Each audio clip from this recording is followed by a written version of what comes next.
ونتوكل عليه ونعوذ بالله من شرور أنفسنا ومن سيئات أعمالنا من يهده الله فلا مضل له ومن يضلله فلا هادي له ونشهد أن لا إله إلا الله وحده لا شريك له ونشهد أن محمدا عبده ورسوله أما بعد فقد قال الله تبارك وتعالى في القرآن المجيد والفرقان الحميد أعوذ بالله من الشيطان الرجيم بسم الله الرحمن الرحيم شهر رمضان الذي أنزل فيه القرآن هدى للناس وبينات من الهدى والفرقان وقد جاء في الحديث الشريف سئل النبي صلى الله عليه وسلم أي العمل أفضل قال النبي صلى الله عليه وسلم عليك بالصوم فإنه لا عدل له وقال النبي صلى الله عليه وسلم ثلاث دعوات مستجابات دعوة الصائم ودعوة المسافر ودعوة المظلوم وقال النبي صلى الله عليه وسلم ما من عبد يصوم صوما في سبيل الله إلا باعد الله بذلك اليوم وجهه من النار 70 خريفا رواہ مسلم۔ قابل صد احترام معزز سامعین کرام اور میرے دینی بھائیوں،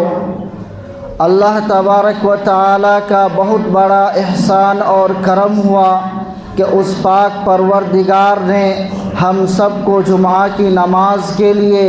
اپنے گھر میں بلایا، اور مزید احسان و کرم یہ ہوا کہ اس پاک پروردگار نے ہم سب کے سامنے ایک بار پھر رمضان المبارک کا مہینہ لایا اور ہمیں رمضان المبارک کے روزے رکھنے کی سعادت نصیب ہوئی۔ اس مبارک موقع پر میں آپ سب کو اپنے دل سے مبارکباد پیش کرتا ہوں۔ میرے محترم بزرگوں اور دوستوں، رمضان المبارک کا مہینہ یہ وہ مہینہ ہے جو بہت ہی بابرکت اور باسعادت مہینہ ہے، رحمت کا مہینہ ہے، مغفرت کا مہینہ ہے اور جہنم سے آگ سے خلاصی کا مہینہ ہے۔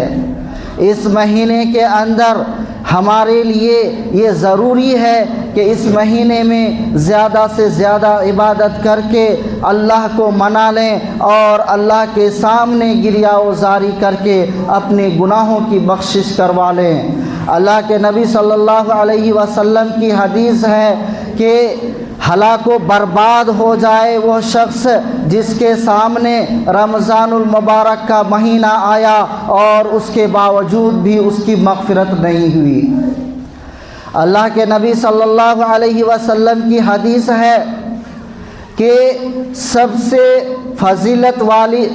جو عبادت ہے وہ کون سی ہے؟ روزے کے برابر کوئی عبادت نہیں ہے۔ روزے کی فضیلت یہ ہے، سنن نسائی کی روایت ہے، حضور تاجدار مدینہ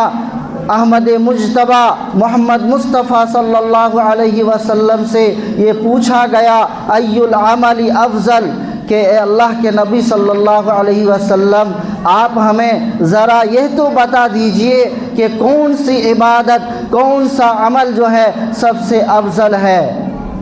اللہ کے نبی صلی اللہ علیہ وسلم نے آگے ارشاد فرمایا علیک بالصوم، کہ روزے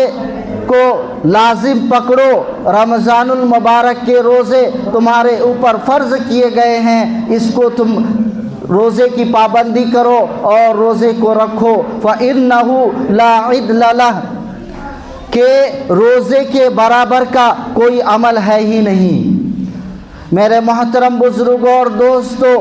رمضان المبارک کا مبارک مہینہ ہمارے سامنے آیا ہوا ہے، اور ہم میں سے بہت سارے ایسے ہیں جس طرح وہ عام دنوں میں اپنی زندگی گزار رہے تھے، کاروبار میں، بیوی بچوں میں اور اپنی مشغولیات میں لگے ہوئے تھے، آج بھی اسی طرح جو ہے لگے ہوئے ہیں۔ بہت سارے ایسے ہیں رمضان المبارک کے مہینے کو اس طرح گزار رہے ہیں کھاتے پیتے جس طرح کے عام دنوں میں وہ کھا رہے تھے، پی رہے تھے، کوئی فرق اس کے اوپر نہیں پڑ رہا ہے۔ میرے محترم بزرگوں اور دوستو، اللہ کے نبی صلی اللہ علیہ وسلم کی حدیث کے اندر جو ہے وعید آئی ہے کہ ہلاک و برباد ہو جائے وہ شخص جس نے رمضان المبارک کا مبارک مہینہ پایا، اس کے باوجود بھی اس کی مغفرت نہیں ہوئی۔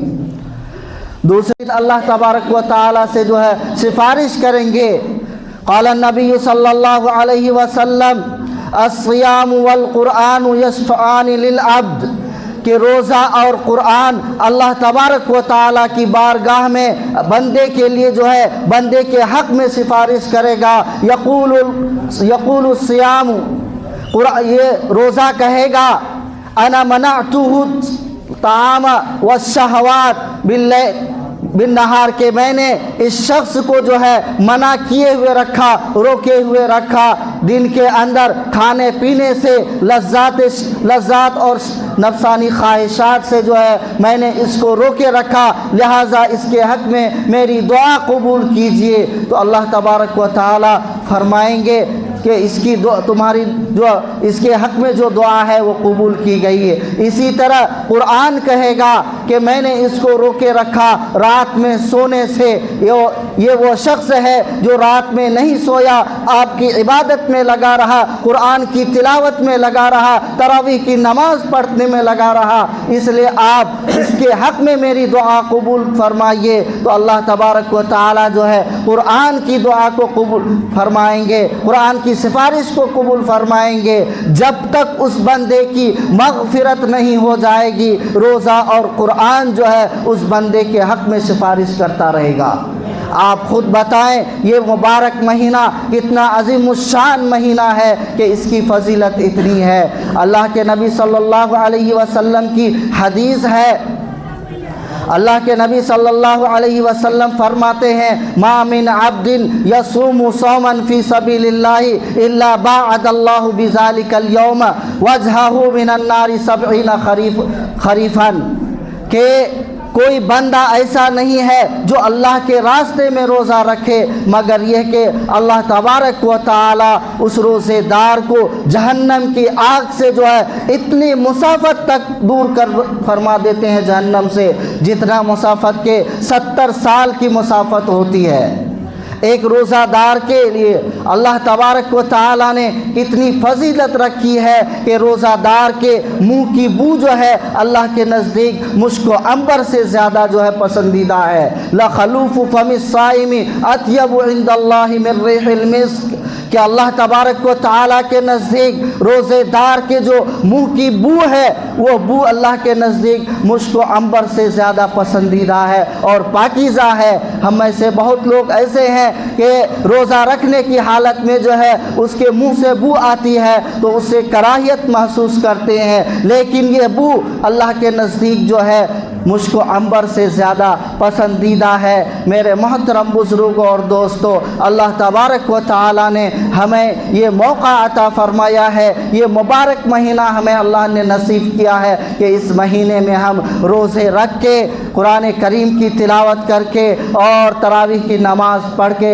ہم اپنے اللہ کو منا لیں، اللہ کے سامنے گریہ وزاری کر کے اپنی مغفرت اور بخشش کروا لیں۔ یہ مہینہ جو ہے مغفرت کا مہینہ ہے۔ اللہ کے نبی صلی اللہ علیہ وسلم حدیث کے اندر ارشاد فرماتے ہیں من صام رمضان ایمانا و احتسابا غفر له ما تقدم من ذنبه، کہ جس شخص نے رمضان المبارک کے مہینے میں روزہ رکھا ثواب کی نیت کرتے ہوئے ایمان کی حالت میں روزہ رکھا تو اللہ تبارک و تعالی اس کے ماضی کے گناہوں کو معاف فرما دیتے ہیں۔ میرے محترم بزرگوں اور دوستو، یہ روزہ جو ہے ہمارے جسم کی ایک طرح کی زکوٰۃ ہے، جس طرح ہر چیز کی ایک زکوٰۃ ہوتی ہے، تو ہمارے جسم کی جو زکوٰۃ ہے وہ روزہ ہے۔ لِكُلِّ شَيْءٍ زَكَاةٌ، حدیث کے اندر اللہ کے نبی صلی اللہ علیہ وسلم فرما رہے ہیں لِكُلِّ شَيْءٍ زَكَاةٌ وَزَكَاةُ الْجَسَدِ الصِّيَامُ، کہ ہر چیز کی ایک زکوٰۃ ہوتی ہے اور ہمارے جسم کی جو زکوٰۃ ہے وہ روزہ ہے۔ روزہ رکھنے کی حالت میں بندہ اپنے رب سے جو دعا کرتا ہے اللہ تبارک و تعالی اس کی دعا کو قبول فرماتے ہیں۔ روزے کی حالت میں کی ہوئی دعا کو اللہ تبارک و تعالی قبول فرماتے ہیں۔ ثلاث دعوات مستجابات، کہ 3 دعائیں ایسی ہیں کہ جو قبول ہوتی ہیں، جن کی مقبولیت میں شک نہیں ہے۔ اللہ کے نبی صلی اللہ علیہ وسلم فرماتے ہیں دعوت الصائم، روزے دار کی دعا جب وہ افطاری کے وقت اللہ تبارک و تعالیٰ سے دعا کرتا ہے تو اللہ تبارک و تعالیٰ اس کی دعا کو رد نہیں فرماتے ہیں، اس کی دعا کو قبول فرماتے ہیں۔ وہ دعوت المسافر، اور مسافر انسان کی دعا جو ہے اللہ تبارک و تعالیٰ اس کو رد نہیں فرماتے ہیں۔ اسی طرح اللہ کے نبی صلی اللہ علیہ وسلم نے آگے فرمایا ہے وہ دعوت المظلوم، کہ مظلوم انسان کی دعا جو ہے اللہ تبارک و تعالی جو ہے رد نہیں فرماتے ہیں، ان کی دعا کو قبول فرماتے ہیں۔ میرے محترم بزرگوں اور دوستوں، یہ مبارک مہینہ ہمارے سامنے سایہ فگن ہے، اور ہمارے لیے اب ضروری یہ ہے کہ اس مہینے میں جہاں تک ہو سکے، جتنی ہو سکے، اس مہینے میں عبادت کر کے، ریاضت کر کے اللہ کو منا لیں، اور قرآن کریم کی تلاوت کر کے، روزے کی پابندی کر کے، نماز کی پابندی کر کے جو ہے، اور قیام اللیل کر کے جو ہے ہم اپنے اللہ کو منا لیں، نیکیاں بٹور لیں۔ یہ مبارک مہینہ جو ہے نیکیاں بٹورنے کا ہے، نیکیاں کمانے کا مہینہ ہے۔ اس مہینے کے اندر اللہ تبارک و تعالی جو ہے ایک نیکی کے ثواب کو جو ہے 10 گنا سے لے کر 700 گنا تک بڑھا دیتے ہیں۔ میرے محترم بزرگوں اور دوستوں،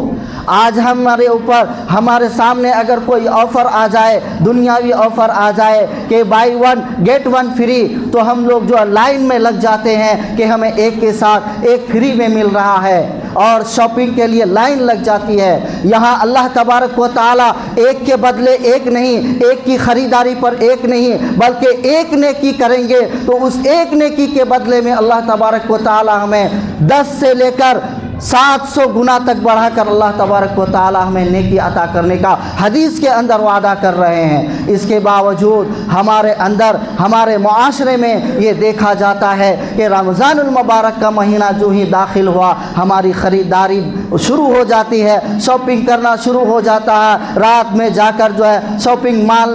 میں جا کر جو ہے اپنے وقت کو ضائع کرتے ہیں۔ قرآن جیسی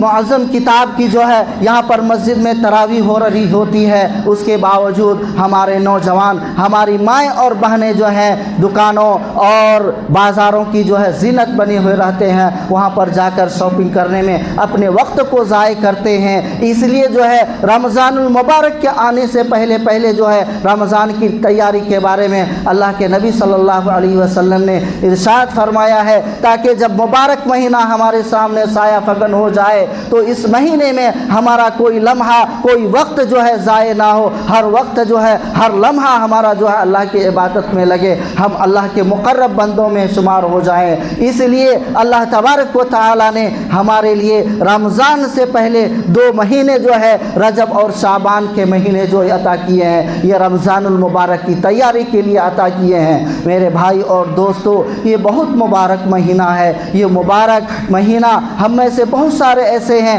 جو گزشتہ رمضان میں تھے، اس رمضان میں نہیں ہے۔ ہو سکتا ہے کہ یہ رمضان ہمیں نصیب ہوا ہے، آنے والا رمضان ہمیں نصیب نہ ہو۔ اس لیے جہاں تک ہو سکے، جتنا ہو سکے عبادت کر کے، قرآن کی تلاوت کر کے، نماز کی پابندی کر کے، روزے رکھ کر اور تراویح کی نماز پڑھ کے جو ہے اس مہینے میں اللہ تبارک و تعالیٰ کے سامنے گریہ وزاری کر کے، رو کر اپنی بخشش کروا لیں، مغفرت کروا لیں۔ اللہ تبارک و تعالی ہمیں اس مہینے کی زیادہ سے زیادہ قدر کرنے کی توفیق عطا فرمائے اور رمضان المبارک کے روزے کی رکھنے کی توفیق عطا فرمائے، قیام اللیل کی توفیق عطا فرمائے۔ وآخر دعوانا ان الحمدللہ رب العالمین۔ جو حضرات سنت نہیں پڑھے ہیں سنتوں سے فارغ ہو جائیں۔